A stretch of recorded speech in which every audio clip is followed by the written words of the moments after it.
Thank you for coming. I wish to speak with you both in a place where privacy was assured.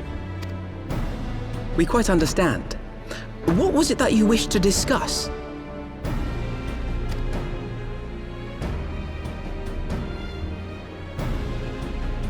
With my father's passing, the seat of the Archbishop lies vacant. And so, in accordance with canon law, I have assumed his responsibilities. I should stress that this is a temporary measure. It was never intended that the Lord Commander of the Temple Knights serve in this capacity indefinitely. Quite the opposite. The statutes specify that I should surrender my powers as soon as a conclave of the senior clergy and the high houses have named a new archbishop. But in light of recent events, that would not seem appropriate. I confess I did not expect you to divulge quite so much quite so soon. The details of the Archbishop's plans, perhaps, but the true origin of the war and all it entails? I too had concerns. But when the Warrior of Light is witnessed returning to the capital upon the back of a dragon, one's options are rather limited. Mayhap I could have concealed certain details, but for how long? And at what risk? Should the truth have come to light in the meantime, how would the people have viewed my silence? After 1,000 years of lies and secrecy, I could not well abuse their trust and hope to be believed. The time for deception has passed. I only wish the people agreed. That some would deny the truth I had anticipated, but not this many. And among the few who acknowledged that my father had to be stopped, no small number questioned our methods. If they suspect a coup, it will not be long before some turn to violence. It has already begun, and that on both sides. Men and women of the cloth are being harassed in the streets. Some have even been assaulted in the Broom. Hilda and her people have formed a watch to help us maintain order. But such measures will not prevent the unrest from spreading. For all our talk of peace, the people remain frightened and confused. For their sake, we must bring the Dragonsong War to a definitive end. And we should be glad to help you, Sir Emmerich. But what precisely would you have us do?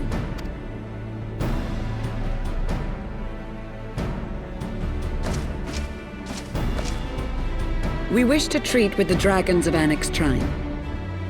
To that end, I would trouble you for an escort and an introduction.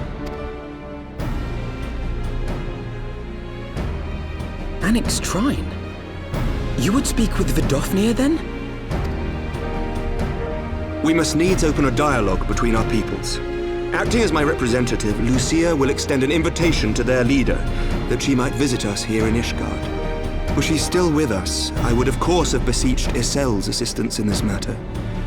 But as she is not, I must ask that you aid us in her stead.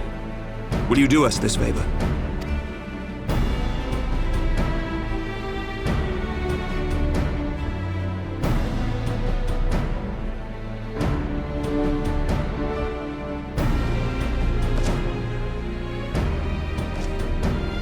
Thank you, my friends.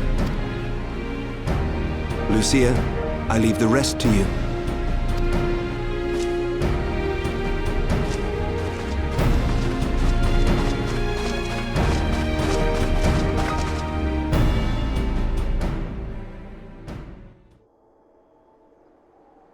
In the wake of the Archbishop's fall, the nation of Ishgard trembled, the faith of her people shaken to its very core.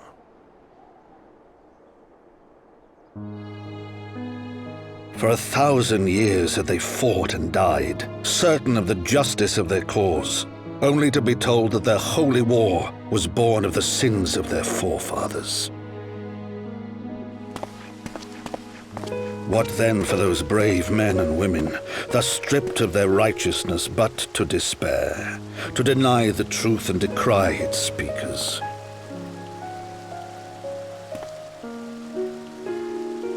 And what then for those whom they defamed but to hope on, to have faith in a brighter tomorrow?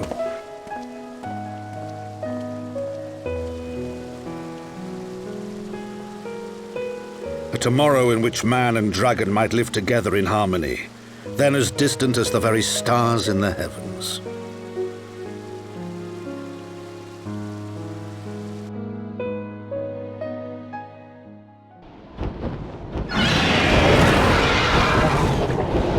Yet while we dared to hope, deep within his lair the enemy lay, gathering his strength.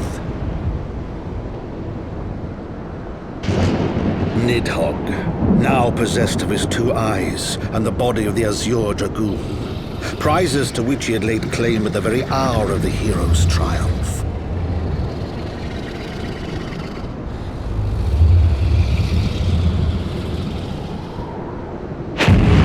As desperately as we sought the solace of peace, the great worm craved the misery of war. Nor was he alone in his misbegotten desire.